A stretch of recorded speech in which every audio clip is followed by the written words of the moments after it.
Hello, today we're going to continue our work in algebra and we're looking at simultaneous equations with one linear and one quadratic equation.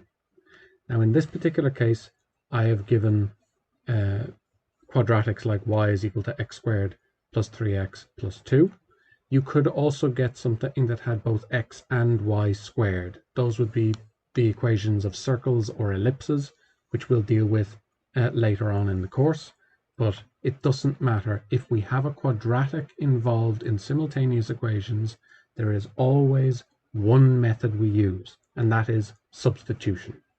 And we're going to look at how to do that now. So if we have anything involving x squared or y squared, and we have a straight line, or if we have something just involving x's and y's, we're going to rearrange our straight line, our linear equation, so that we can sub it in to our quadratic equation. That's always how we're going to do this type of simultaneous equation. We always use substitution. That's the big takeaway here. It's always the same method, just use substitution. So let's put that into practice. I'm going to rearrange my straight line equation here. Now I have an x squared that I could sub in. So if I isolated x, I'd get x is equal to y minus 5. But if I did that, I'd have to square out brackets and stuff. However, if I see that I have y without any squares on it, it's much more mathematically easy to sub in y. So if I rearrange my straight line equation, I would get y is equal to x plus 5. We know how to rearrange that. Now if I sub that value of y into my quadratic equation, remember substitution is how we're going to do this, I don't have to do any squaring or any difficult work. I've just subbed in where there was a y, I've put in my x plus 5.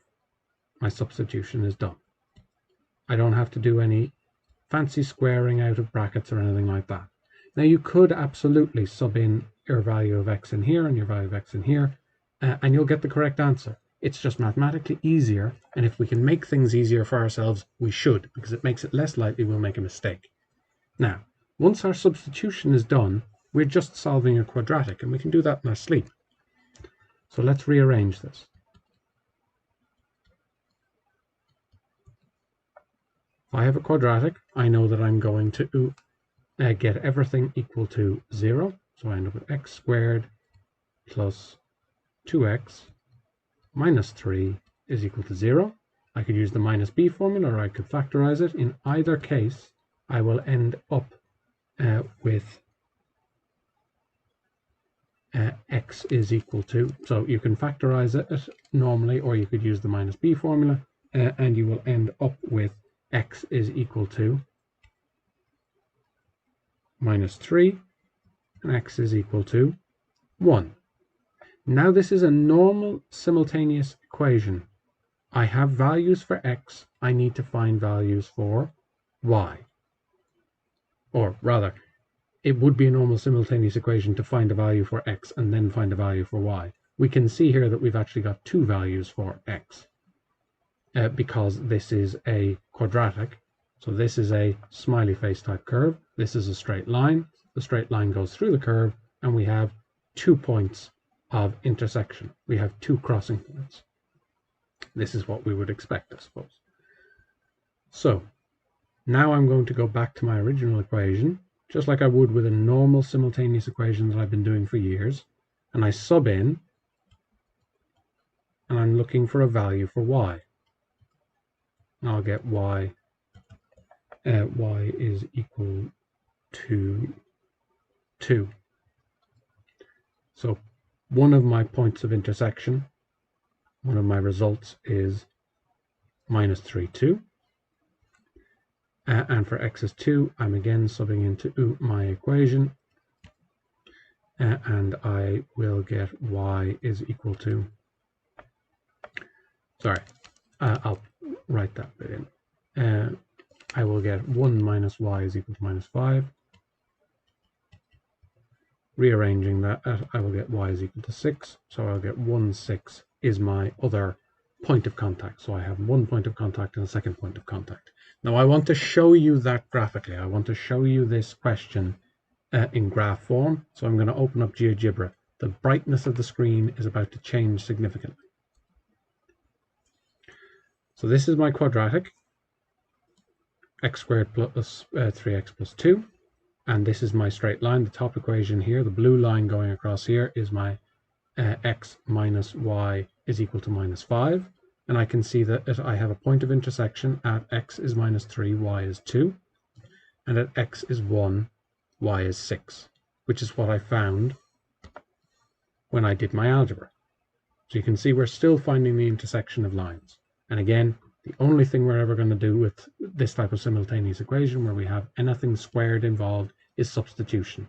So rearrange our straight line version, our simpler equation, and sub it into the other one. Now we're going to look at a slightly different situation that we can come to. So this is the normal situation. We get 2 points of contact where our straight line crosses our curved line.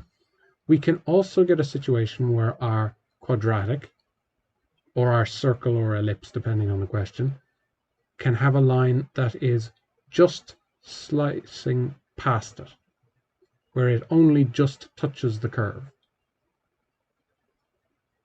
as so.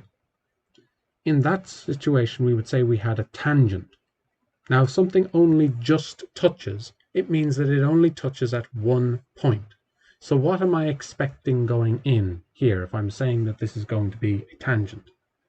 That it only just touches, the straight line only just touches off of the quadratic, the curve. I'm going to expect to get repeated roots from my cubic, from my quadratic that I am going to solve. So let's do what we always do in this situation. We're going to rearrange, get y is equal to minus x minus 2, and sub into our equation. So this is my substitution. This is my substitution. Now I'm just solving a quadratic.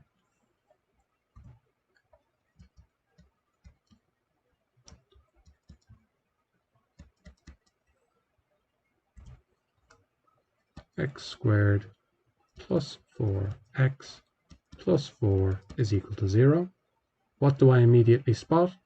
This is a perfect square. If I halve the number in front of the x, 4 over 2 is equal to 2. Square that number. 2 squared is the number I get on the end. This is a perfect square. So I should be able to recognize that this is x plus 2 to be squared is equal to 0. Now, if I don't recognize that, I'm going to do this out using the minus b formula just to highlight another method of doing it. So a would be equal to 1, b would be equal to 4, c would be equal to 4. And if I sub into my minus b formula, always write down your a, b, and c, and then write down your formula. Everything you sub in goes in brackets.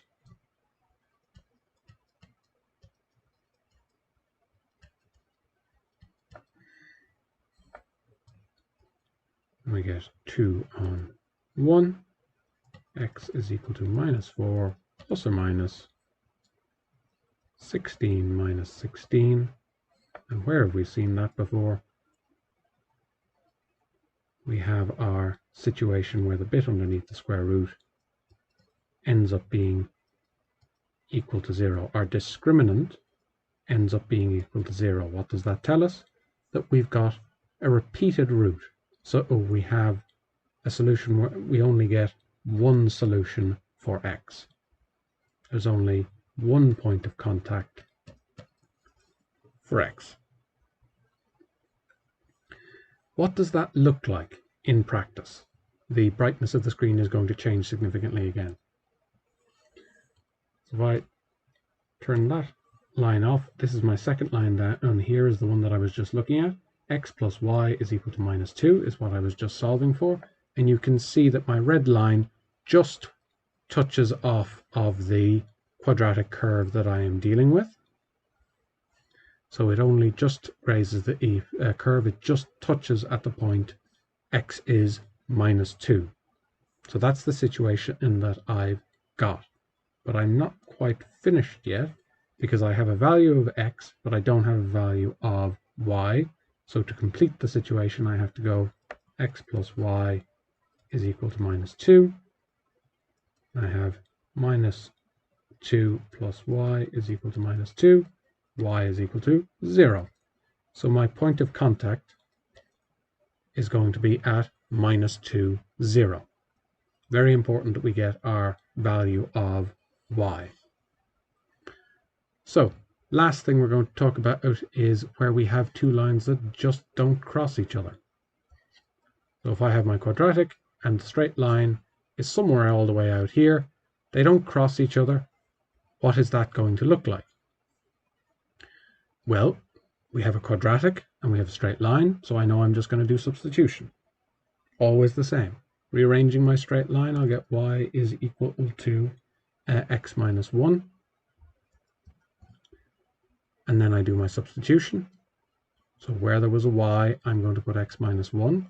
And again, I will get exactly the same answer if I decided I was going to get x is equal to y plus 1 and subbed it in here. I would get exactly the same answer. But I'm about efficiency here. We have very little time in the exam. We want to spot the easier way of doing things if we can. But you will get full marks and the correct answer if you sub in and solve for y. It will work out the same. Now, taking the easier substitution, I'm going to have x minus 1 is equal to x squared plus 3x plus 2. Solve for x, and I get x plus 1 minus x plus 1. X squared plus 2x plus 1 plus 3, I should say.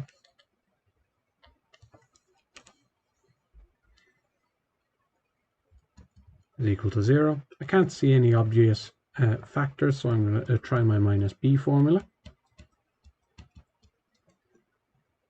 X is equal to minus b plus or minus the square root of b squared minus 4ac all over 2a. X is equal to everything in brackets. 2 squared minus 4 on 1 on 3 all over 2 by 1. X is equal to minus 2 plus or minus the square root of 4 minus 12 all over 2. X is equal to minus 2 plus or minus the square root of minus 8. And oh dear, we have run into a problem. So we've ended up with no real solution. There's no real value of x.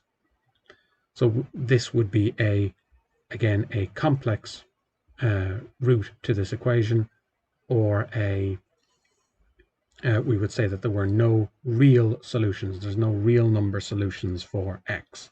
And this is the situation we've got because our lines don't cross each other.